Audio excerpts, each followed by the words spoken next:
Cape ടൗണിന് സമീപത്തുള്ള hot bay എന്ന സ്ഥലത്തെ ഉൾക്കടലിലൂടെ ഒരു ബോട്ടിൽ സഞ്ചാരം തുടരുകയാണ്. ആകാശത്തേക്ക് ഉയർന്നു നിൽക്കുന്ന പാറക്കെട്ടുകളുള്ള മലകളാണ് ചുറ്റും കാണുന്നത്. താഴെ നീലക്കടൽ, തീരത്ത് തിരകൾ അടിച്ചു തകരുന്നു. സീൽ ഐലൻഡ് കാണാനാണ് ഞങ്ങൾ പോകുന്നത്. സീലുകൾ വസിക്കുന്ന ഒരു പാറക്കെട്ടിനടുത്തേക്ക്. കാലിപ്സോ എന്ന ബോട്ടിലാണ് യാത്ര. 100ഓളം ആളുകളുണ്ട് ഈ ബോട്ടിൽ. ഹോട്ട് ബേയിലെ ഹാർബറിൽ നിന്ന് ഒരു 15 മിനിറ്റ് യാത്ര ചെയ്താൽ സീൽ ഐലൻഡിലെത്തും. നീലക്കടൽ. ഉൾക്കടലിൽ നിന്ന് പുറത്തേക്കിറങ്ങുമ്പോൾ ഇതാണ് കാഴ്ച. അറ്റ്ലാന്റിക് സമുദ്രമാണിത്. ധാരാളം സീലുകൾ വസിക്കുന്ന ഭാഗങ്ങൾ. കടൽ നായ എന്ന് വിശേഷിപ്പിക്കാവുന്ന ജീവികൾ. ഈ തീരത്തൊക്കെ സീലുകളുണ്ട്, വെള്ളത്തിനടിയിലുമുണ്ട്. സീലുകളുടെ ഒരു കോളനി തന്നെയുണ്ട് ഇവിടെ സമുദ്രത്തിൽ. അതിമനോഹരമായ ഭൂപ്രകൃതിയാണ്. കുറെ അങ്ങ് ചെല്ലുമ്പോൾ കടലിൽ എന്തോ പൊങ്ങിക്കിടക്കുന്നത് കാണാം. ബോട്ടിൽ അനൗൺസ്മെന്റ് വരുന്നുണ്ട്. അത് സീവീഡാണ്. കടൽക്കള, കടൽപ്പായൽ എന്നൊക്കെ പറയുന്ന സംഗതി. അതിനപ്പുറം ഒരു പാറക്കെട്ട് ഉയർന്നു നിൽക്കുന്നത് കാണാം. ആ പാറക്കെട്ടിനടുത്തേക്കാണ് ഞങ്ങൾ പോകുന്നത്. ഡൈക്കർ ഐലൻഡ് എന്നാണ് അതിന്റെ പേര്. സൂക്ഷിച്ചു നോക്കുമ്പോൾ ആ പാറക്കെട്ടിൽ മുഴുവൻ ജീവികളുണ്ട്. സീലുകളുടെ ഒരു വലിയ ആവാസ കേന്ദ്രമാണത്. ഞങ്ങളുടെ ബോട്ട് അതിന്റെ സമീപത്തേക്ക് നീങ്ങി. ബോട്ട് ഡൈക്കർ ഐലൻഡിനടുത്ത് ചെന്ന് തിരിച്ചു വരും. അപ്പോൾ ബോട്ടിൽ 2 സൈഡിലും ഇരിക്കുന്നവർക്കും സീൽ കോളനി ശരിക്കും കാണാം. ഏതാണ്ട് 1 ഏക്കർ വിസ്തൃതിയുള്ളൊരു പാറക്കെട്ടാണിത്.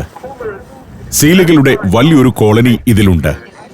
മിനുസമാർന്ന പാറപ്പുറത്ത് അവയെങ്ങനെ ചെറുസംഘങ്ങളായി വെയിൽ കാഞ്ഞു കിടക്കുന്നു. കേപ്പ് ഫർസീൽ എന്ന ഇനത്തിൽപ്പെട്ട കടൽ നായ്ക്കളാണിത്. നൂറ്റാണ്ടുകളായി അവയുടെ കാഷ്ടം വീണ് വെളുത്തുകിടക്കുന്ന മുകൾത്തട്ടാണ് പാറയുടേത്. 6000ഓളം സീലുകൾ ഇവിടെ വസിക്കുന്നുണ്ടെന്നാണ് കണക്ക്. ഇതൊരു ബ്രീഡിംഗ് കോളനിയൊന്നുമല്ല. കടൽ ചില നേരങ്ങളിൽ പ്രക്ഷുബ്ധമാകുമ്പോൾ ഈ പാറക്കെട്ടിന് മുകളിലേക്ക് കൂറ്റൻ തിരമാലകൾ അടിച്ചു കയറും. ആ സമയം കുഞ്ഞുങ്ങൾ ഒഴുകിപ്പോകാൻ സാധ്യതയുള്ളതിനാൽ സീലുകൾ ഈ പാറക്കെട്ടിനെ ബ്രീഡിംഗ് ലൊക്കേഷനായി ഉപയോഗിക്കുന്നില്ലെന്നാണ് നിരീക്ഷകർ കണ്ടെത്തിയിരിക്കുന്നത്. 18ാം നൂറ്റാണ്ടിലൊക്കെ ഈ പാറക്കെട്ട് സീലുകളുടെ കോളനിയായിരുന്നു. ഒരുപക്ഷെ അതിനും എത്രയോ മുൻപ് ഇവയുടെ മുൻതലമുറകൾ ഇവിടെ പാർത്തു വരുന്നുണ്ടാകും. കടൽ സസ്തിനിയാണ് സീൽ. കുഞ്ഞുങ്ങളെ പ്രസവിച്ച് പാലൂട്ടി വളർത്തുന്ന ജീവി. വെള്ളത്തിലും കരയിലും സഞ്ചരിക്കാൻ ഇവയ്ക്കു കഴിയും.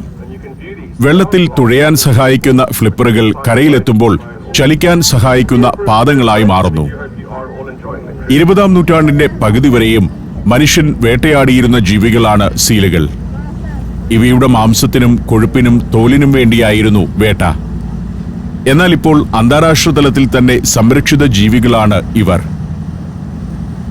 ഈ സീൽ ഐലൻഡും ഒരു പ്രൊട്ടക്റ്റഡ് ഏരിയയാണ്. ടേബിൾ മൗണ്ടൻ നാഷണൽ പാർക്കിന്റെ ഭാഗമായ മറൈൻ പ്രൊട്ടക്റ്റഡ് ഏരിയയാക്കി 2004 ഇതിനെ പ്രഖ്യാപിച്ചത്. ഈ പാറക്കെട്ടിൽ സീലുകൾ മാത്രമല്ല, ധാരാളം കടൽ പക്ഷികളുമുണ്ട്. ഒരു സീബേർഡ് സാങ്ച്വറി കൂടിയാണിത്.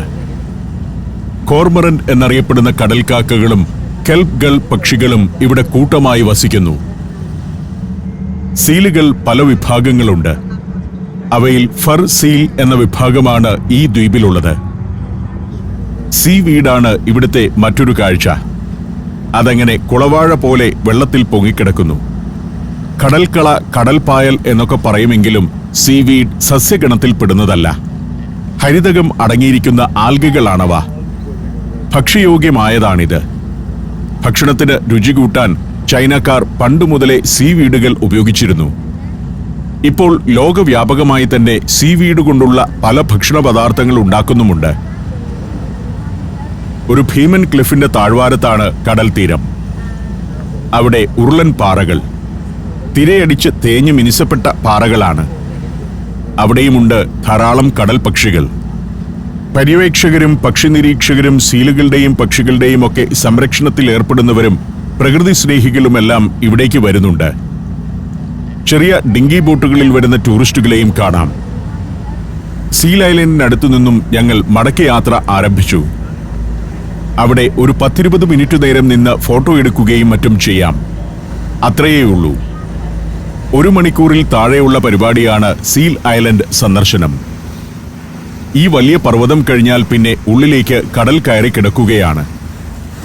അങ്ങകലെ കാണുന്നതാണ് ഹോട്ട് ബേയുടെ ജനവാസ ഇടങ്ങൾ.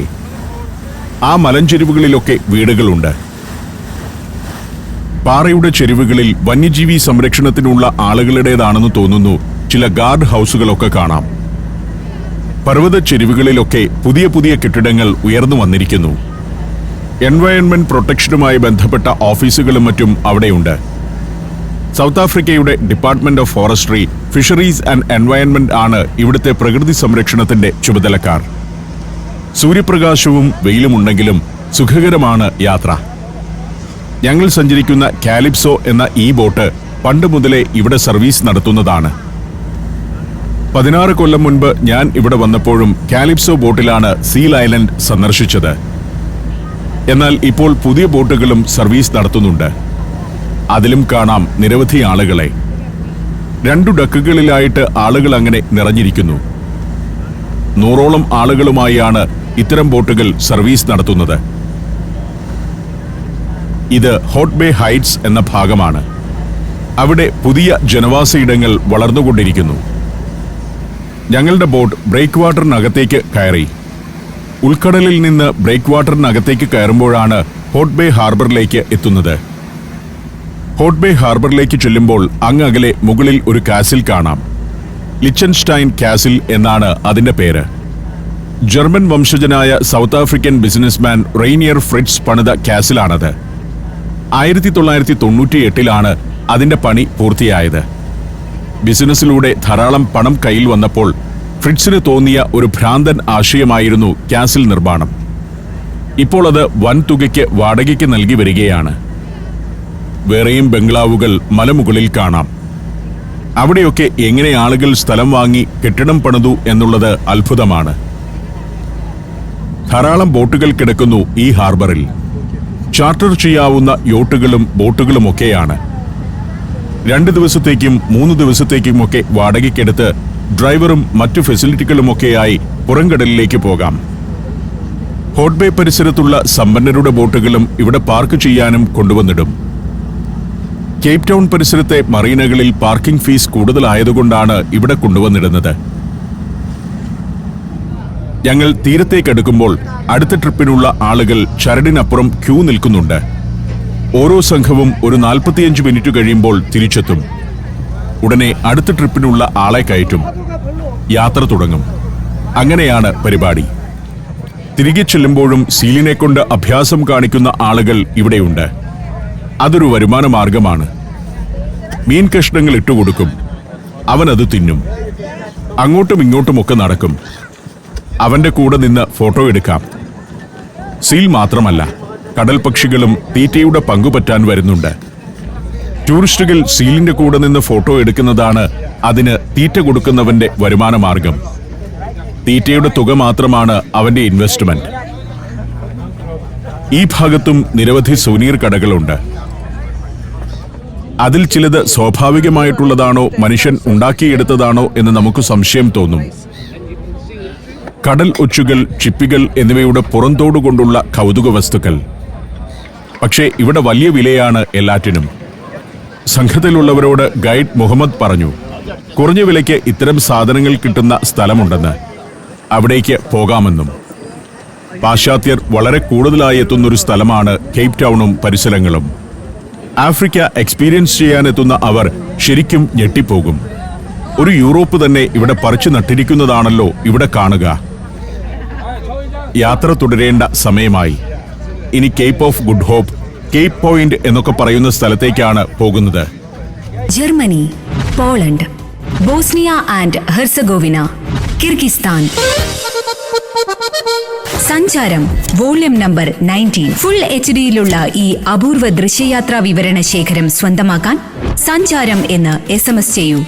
ഫോൺ 9995444222. ഇത് ഹോട്ട് ബേയുടെ ഹാർബർ ഏരിയയാണ്. പാറ്റാണ് ഡ്രൈവർ. അധികം മിണ്ടാറില്ല, പക്ഷേ തന്റെ ജോലി കൃത്യമായി ചെയ്യും. ഇവിടമൊക്കെ പുതിയ ജനവാസ ഇടങ്ങളാണ്. ഹോട്ട് ബേയുടെ ഭാഗങ്ങൾ തന്നെ. നവീന ശിലായുഗത്തിൽ തന്നെ ആളുകൾ വസിച്ചിരുന്ന പ്രദേശമാണിത്. അവരുടെ പിൻഗാമികളാണ് ആഫ്രിക്കയിൽ ഇന്നുള്ള ബുഷ്മൻ ഗോത്രജനത.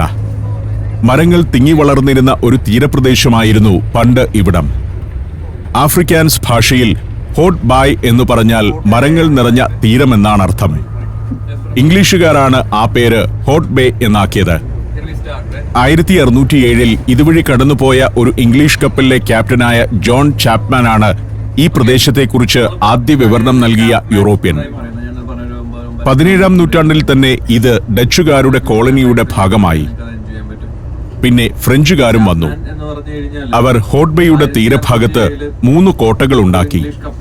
പിന്നാലെ തന്നെ ബ്രിട്ടീഷുകാരും വന്നു. പുതിയ കാലത്ത് കേപ്പ് ടൗണിന്റെ പ്രാന്തത്തിലെ വലിയൊരു ജനവാസ മേഖലയാണ് ഹോട്ട് ബേ. ഞങ്ങൾ ഇനി ചാപ്മാൻ സ്പീക്ക് എന്ന ഒരു ഭാഗത്തേക്ക് പോവുകയാണ്. ചാപ്മാൻ സ്പീക്ക് ഡ്രൈവ് എന്ന റോഡിലൂടെ പോകുമ്പോൾ വലതുവശത്ത് കാണുന്നത് നേരത്തെ യാത്ര ചെയ്ത ഉൾക്കടലാണ്. കൂറ്റൻ പർവ്വതത്തിന്റെ വക്കിലൂടെ വെട്ടിയൊരുക്കിയ ഒരു വീതി കുറഞ്ഞ പാതയിലൂടെയാണ് ദീർഘദൂരം പോകേണ്ടത്. ആ ഭാഗം തുടങ്ങിയിട്ടില്ല. ചാപ്മാൻ സ്പീക്ക് ഡ്രൈവ് എന്ന പാത തന്നെ അതിസുന്ദരമാണ്. കേപ്പ് ടൗണിൽ നിന്ന് കേപ്പ് ഓഫ് ഗുഡ് ഹോപ്പിലേക്കെല്ലാം നീണ്ടുകിടക്കുന്ന പാതയുടെ ഏറ്റവും ആകർഷകമായ ഭാഗങ്ങളിലൂടെയാണ് ഞങ്ങൾ ഇനി കുറേ ദൂരം യാത്ര ചെയ്യാൻ പോകുന്നത്. എന്തൊക്കെയോ പണികൾ നടക്കുന്നതുകൊണ്ട് വഴി ഇടയ്ക്ക് ബ്ലോക്ക് ചെയ്യുന്നുണ്ട്. വളരെ ശാസ്ത്രീയമായിട്ടാണ് പണികൾ. സൈക്ലിസ്റ്റുകളെ വരെ തടഞ്ഞു നിർത്തുന്നുണ്ട്. സൈക്ലിസ്റ്റ് ഞങ്ങളെ വിഷ് ചെയ്ത് കടന്നു പോകുന്നു. റോഡിന്റെ ഒരു സൈഡ് റിലീസ് ചെയ്താണ് കടത്തിവിടുന്നത്. റോഡ് പണിക്കാർക്കുള്ള ടെമ്പററി ടോയ്ലറ്റ്സ് വരെ സെറ്റ് ചെയ്തിട്ടാണ് പണി നടത്തുന്നത്. എത്ര ശാസ്ത്രീയമാണ് സൗത്ത് ആഫ്രിക്കയിലെ റോഡ് വർക്കുകൾ പോലും എന്ന് കാണുക. അതിമനോഹരമായ ഭൂപ്രകൃതിയിലേക്കാണ് കുറച്ചുകൂടി കഴിയുമ്പോൾ എത്തുന്നത്. ചാപ്മാൻ സ്പീക്ക് എന്ന ഈ ഭാഗത്തുകൂടി റോഡ് വെട്ടിയത് തന്നെ ഒരു വലിയ ചരിത്രമാണ്. സമുദ്രം വരെ ഇറങ്ങി നിൽക്കുന്ന മലകളെ അരിഞ്ഞിറക്കിയുള്ള റോഡ് പണിയാണ്. 1.25 നൂറ്റാണ്ട് മുൻപ് കേപ്പ് പ്രവിശ്യയുടെ അഡ്മിനിസ്ട്രേറ്ററായിരുന്ന സർ ഫെഡറിക് ഡീവാളിന്റെ ഇച്ഛാശക്തിയാണ് ഈ പാത യാഥാർത്ഥ്യമാക്കിയത്. ചാപ്മാൻ സ്പീക്ക് ഡ്രൈവിൽ ഇവിടെ ഒരു ടോൾ ഗേറ്റ് ഉണ്ട്.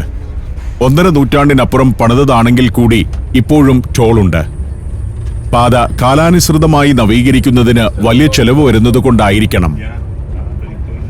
ഈ പ്രദേശത്തിന് ചാപ്മാന്റെ പേര് വന്നതിനു പിന്നിലും ഒരു കഥയുണ്ട്. ഇംഗ്ലീഷ് പായ്ക്കപ്പലിലെ ക്യാപ്റ്റനായിരുന്നു ജോൺ ചാപ്മാൻ. 1607 ഹോട്ട് ബേ വഴി കടന്നു പോകുമ്പോൾ ചാപ്മാന്റെ കപ്പൽ തകരാറിലായി. കപ്പൽ നന്നാക്കാനുള്ള തടിക്കഷ്ണങ്ങളും മറ്റും അന്വേഷിച്ച് ചാപ്മാനും കൂട്ടരും ഈ പ്രദേശത്തേക്ക് കയറി വന്നു. കാലക്രമത്തിൽ പ്രദേശം അദ്ദേഹത്തിന്റെ പേരിൽ അറിയപ്പെടുകയായിരുന്നു. ഇവിടെ ഒരു ലുക്കൌട്ട് പോയിന്റ് ഉണ്ട്. അവിടേക്ക് വണ്ടി വിട്ടു.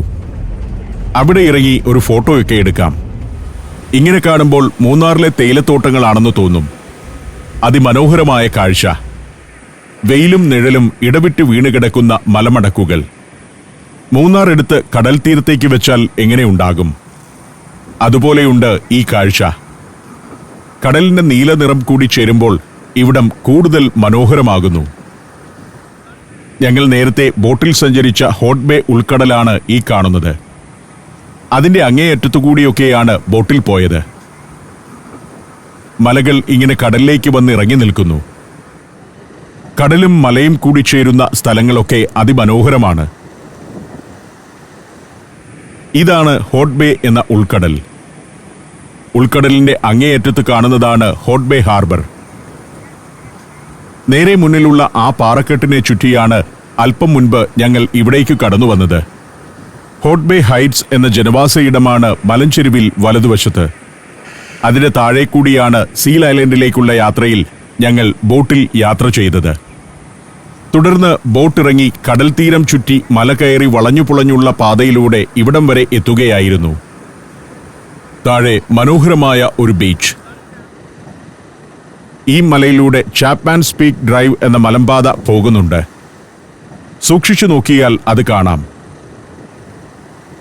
കുറെ മരങ്ങളൊക്കെയായി വളരെ സുന്ദരമായ ഒരു ഇടമാണ് ഈ ലുക്കൌട്ട് പ്രദേശം. അവിടെ കൽക്കെട്ടുകളിൽ ഇരിക്കാം, ഫോട്ടോ എടുക്കാം. ഭക്ഷണം കൊണ്ടുവന്നിട്ടുണ്ടെങ്കിൽ അവിടെ ഇരുന്ന് അത് കഴിക്കാം. ടൂറിസ്റ്റുകൾക്ക് വിൽക്കാനായി മനോഹരമായ കുറെ പെയിന്റിങ്സ് നിലത്ത് വിരിച്ചു വെച്ചിട്ടുണ്ട്. പെയിന്റിങ്സ് മാത്രമേ ഉള്ളൂ, ആളെ കാണുന്നില്ല. ആഫ്രിക്കൻ തനതു ജീവിതം, ഗോത്രജീവിതം, മൃഗങ്ങൾ, ഇതൊക്കെയാണ് ചിത്രത്തിന്റെ വിഷയങ്ങൾ. ഒരു തരം റഫ് പെയിന്റിങ്സ് ആണ്. കച്ചവടക്കാരെ കാണുന്നില്ലല്ലോ എന്ന് ചിന്തിച്ചു നടക്കുമ്പോഴാണ് ഒരു ഭാഗത്ത് ഇയാളെ കാണുന്നത്. പെയിന്റിങ്സ് ഡിസ്പ്ലേ ചെയ്യുന്ന സമയമാണ്. കരകൗശല വസ്തുക്കളും ആഭരണങ്ങളുമൊക്കെ വിൽക്കുന്നവർ. ഇവിടെ ഇറങ്ങിയപ്പോൾ ടീമിലെ ആളുകൾക്കെല്ലാം ഇഷ്ടം പോലെ ഫോട്ടോ എടുക്കാനുള്ള അവസരം കിട്ടി. സെൽഫികളും ഗ്രൂപ്പ് ഫോട്ടോകളും പ്രകൃതി സൗന്ദര്യവുമൊക്കെ പകർത്തി മടുത്തു എന്ന് പറയാം. വൃത്തിയോടെയാണ് എല്ലാം സംരക്ഷിച്ചിരിക്കുന്നത്. ബോർഡുകളും ബാനറുകളും പോസ്റ്ററുകളും ഫ്ലെക്സും വേസ്റ്റും ഇല്ലാത്തതിന്റെ സൗന്ദര്യം. അതിമനോഹരമായ ആ സ്ഥലത്ത് ഒരു 10 മിനിറ്റ് ചെലവഴിച്ചു. ഇനി യാത്ര തുടരേണ്ട സമയമായി. ഇനി പോകുന്നത് കേപ്പ് പോയിന്റ് എന്ന ഭാഗത്തേക്കാണ്. അതായത് ആഫ്രിക്കയുടെ തെക്കുപടിഞ്ഞാറേ മുനമ്പിന്റെ ഏറ്റവും അങ്ങേയറ്റത്ത് കടലിലേക്ക് തള്ളി നിൽക്കുന്ന ഭാഗത്തേക്ക്. അവിടേക്ക് ഇനിയും ഏറെ ദൂരം പോകാനുണ്ട്. ചാപ്മാൻസ് പീക്ക് ഡ്രൈവിലെ ഏറ്റവും ദുർഘടമായ പാതയിലൂടെയാണ് യാത്ര. സൈക്ലിസ്റ്റുകളുടെയും ഒരു പാത തന്നെയാണിത്. അങ്ങ് താഴെ ഹോട്ട്ബേയുടെ ഉൾക്കടലും ആകാശത്തേക്ക് തള്ളി നിൽക്കുന്ന പാറക്കെട്ടുമൊക്കെ ഇപ്പോഴും കാണാം. കുറേ ദൂരം അത് കാണാനാവും. ഫോട്ടോ എടുക്കാനും മറ്റുമായി ആളുകൾ വഴിയോരങ്ങളിൽ വണ്ടി പാർക്ക് ചെയ്ത് നിൽക്കുന്നുണ്ട്. ഇവിടെ ബസ് സർവീസ് വൺ വേയെ അനുവദിക്കുകയുള്ളൂ. കാരണം വഴി വളരെ ഇടുങ്ങിയതാണിനി. കാറുകൾ മാത്രമേ 2 സൈഡിലേക്കും പോകാൻ അനുവദിക്കൂ. അതിനാൽ മടക്കയാത്രയിൽ ഞങ്ങൾ ഈ വഴിയായിരിക്കില്ല വരുന്നത്. അതുകൊണ്ട് പരമാവധി ദൃശ്യങ്ങൾ ഞാൻ ഷൂട്ട് ചെയ്യുന്നുണ്ട്. നമ്മൾ തിരിച്ചു വരുന്നത് ഈ വഴിക്കാവില്ല എന്ന് കൂടെയുള്ളവരോട് പറയുകയും ചെയ്തു. ഈ മലമ്പാത എങ്ങനെയാണ് നീണ്ടുപോകുന്നതെന്ന് ഇവിടെ നിന്ന് വ്യക്തമായി കാണാം. 1915 മുതൽ 1922 വരെയുള്ള കാലത്താണ് ഈ റോഡിന്റെ പ്രധാന ഭാഗങ്ങളെല്ലാം പണിതത്. ഒരു എഞ്ചിനീയറിംഗ് വിസ്മയമായി അക്കാലത്ത് ഇത് കണക്കാക്കപ്പെട്ടു. റോഡ് പണിയുമ്പോൾ മുകളിൽ നിന്ന് പാറക്കല്ലുകൾ അടർന്നു വീഴുന്നതായിരുന്നു പ്രധാന ഭീഷണി. ഇപ്പോഴും മുകളിൽ നിന്ന് പാറ ഇടിഞ്ഞു ചാടാതിരിക്കാൻ നെറ്റ് കെട്ടിയിട്ടുണ്ട്. സൂക്ഷിച്ചു നോക്കിയാൽ അത് കാണാം. എപ്പോഴും മലയിടിച്ചിൽ ഉണ്ടാകുന്ന സ്ഥലമാണിത്. മലയിടിച്ചിൽ രൂക്ഷമായതിനെ തുടർന്ന് 1990കളിൽ മാസങ്ങളോളം ഈ പാത അടച്ചിട്ടിരുന്നു. റോഡ് പണിയുന്ന കാലത്തും പല പല അപകടങ്ങളും മരണങ്ങളും ഉണ്ടായിരുന്നു. ജയിൽ പുള്ളികളായിരുന്നു തൊഴിലാളികൾ എന്നതിനാൽ അപകട സാധ്യത കാര്യമായി എടുക്കാതെയാണ് അന്ന് ബ്രിട്ടീഷുകാർ പണികൾ മുന്നോട്ട് കൊണ്ടുപോയത്. ഇടയ്ക്ക് മറ്റു വണ്ടികൾക്ക് പോകാൻ വേണ്ടി ബസ് നിർത്തിക്കൊടുക്കേണ്ടി വരും. റോഡിന് വീതി കുറവാണെന്നതാണ് കാരണം. നിർമ്മിച്ച കാലത്ത് ഇത്രയൊന്നും വീതി ഉണ്ടായിരുന്നില്ല. അടുത്ത കാലത്ത് വീതി കൂട്ടിയതാണ്. സൈക്ലിസ്റ്റുകളുടെ പ്രധാന പാതയാണ്. ഈ റൂട്ടിൽ സ്ഥിരം സൈക്ലിങ്ങിന് വേണ്ടി ആളുകൾ എത്തുന്നുണ്ട്. ബസ്സുകളും കാറുകളും അതിനിടയ്ക്ക് സൈക്കിളുമൊക്കെ വലിയ അപകടങ്ങളില്ലാതെ വളരെ അച്ചടക്കത്തോടെ പോകുന്നുണ്ട്. ഈ റോഡ് രാത്രിയിൽ അടയ്ക്കും. സമ്മറിൽ രാവിലെ 6 മുതൽ രാത്രി 8 വരെയും വിന്ററിൽ രാവിലെ 7 മുതൽ വൈകിട്ട് 6:30 വരെയും മാത്രമേ ഇതിലെ വാഹന ഗതാഗതം പാടുള്ളൂ എന്നാണ് നിർദ്ദേശം. മലയിടിച്ചിൽ പ്രതിരോധിക്കാൻ വേണ്ടി പല സ്ഥലത്തും പല സംവിധാനങ്ങൾ ഉണ്ടാക്കി വെച്ചിട്ടുണ്ട്. ഇവിടെ തലയ്ക്ക് മുകളിൽ കൂടി കാനപ്പി വാർത്തുവച്ചിരിക്കുന്നു. മലയിടിഞ്ഞാലും പാറകളും മണ്ണും ഇതിനു മുകളിൽ കൂടി റോഡിനപ്പുറത്തേക്ക് പോയിക്കൊള്ളും. പലയിടത്തും വളരെ നീളത്തിൽ ഇങ്ങനെയുള്ള സംവിധാനങ്ങൾ ഉണ്ടാക്കി വെച്ചിട്ടുണ്ട്. ഒരു അർദ്ധ തുരങ്കം എന്ന് തന്നെ ഇതിനെ വിശേഷിപ്പിക്കാം. അതിന്റെ അടി കോൺക്രീറ്റ് ചെയ്ത് ബലപ്പെടുത്തിയിട്ടുമുണ്ട്. മലയിടിച്ചിൽ ദീർഘകാലം ഇവിടെ വലിയ പ്രശ്നമായിരുന്നു. അതിന്റെ ഭീഷണി കൊണ്ട് മാത്രമാണ് ദീർഘകാലം ഈ വഴി അടച്ചിടേണ്ടി വന്നതും. മൂടൽമഞ്ഞുള്ളതിനാൽ മുന്നോട്ടുള്ള കാഴ്ച തടസ്സപ്പെടുമെന്നതാണ് ഈ റൂട്ടിലെ മറ്റൊരു പ്രശ്നം. കേപ്പ് പോയിന്റിലേക്ക് എത്താൻ വേറെയും വഴിയുണ്ട്. 10-40 കിലോമീറ്റർ വെള്ളത്തിലേക്ക് തള്ളി നിൽക്കുന്ന ഒരു മലയാണിത്. ടേബിൾ മൗണ്ടൻ നാഷണൽ പാർക്കിന്റെ ഭാഗമാണിതൊക്കെ. കടലിലേക്ക് തള്ളി നിൽക്കുന്ന ടേബിൾ മൗണ്ടന്റെ തുടർച്ച എന്നു തന്നെ പറയാം. മലയുടെ മറുഭാഗത്തു കൂടിയും പാതയുണ്ട്. ഞങ്ങളുടെ മടക്കം അതുവഴിയാകും. പക്ഷേ ചാപ്മാൻസ് പീക്ക് ഡ്രൈവാണ് കൂടുതൽ മനോഹരം. ഈ സീനിക് റൂട്ടിലൂടെ യാത്ര ചെയ്യുക തന്നെ വലിയൊരു അനുഭവമാണ്. സൈക്കിൾ റേസുകളും മാരത്തണുകളുമൊക്കെ ഈ റൂട്ടിൽ നടക്കാറുണ്ട്. അപ്പോഴും മറ്റു വാഹനങ്ങൾ തടയുന്നതാണ് പതിവ്. ഇവിടെയും മലയിടിഞ്ഞു വീഴാതിരിക്കാൻ നെറ്റ് കെട്ടിയിരിക്കുന്നത് കാണാം. 2ഉം 3ഉം ലെയർ നെറ്റുകളാണ്. വലിയ പാറക്കല്ലുകൾ വന്നാൽ പോലും അതിനെ തടഞ്ഞു നിർത്താൻ കെൽപ്പുള്ള വിധം നെറ്റ് കെട്ടിയിരിക്കുന്നു. ഇപ്പോൾ ഞങ്ങൾ ഒരു ബീച്ചിലേക്ക് അടുക്കുകയാണ്. താഴെ കാണുന്നത് നൂർഡോക്ക് ബീച്ചാണ്. അതിവിശാലമായൊരു ഗംഭീര ബീച്ച്. ഇനി ആ ബീച്ചിനരികിലേക്ക് ബസ് ഇറങ്ങുകയാണ്.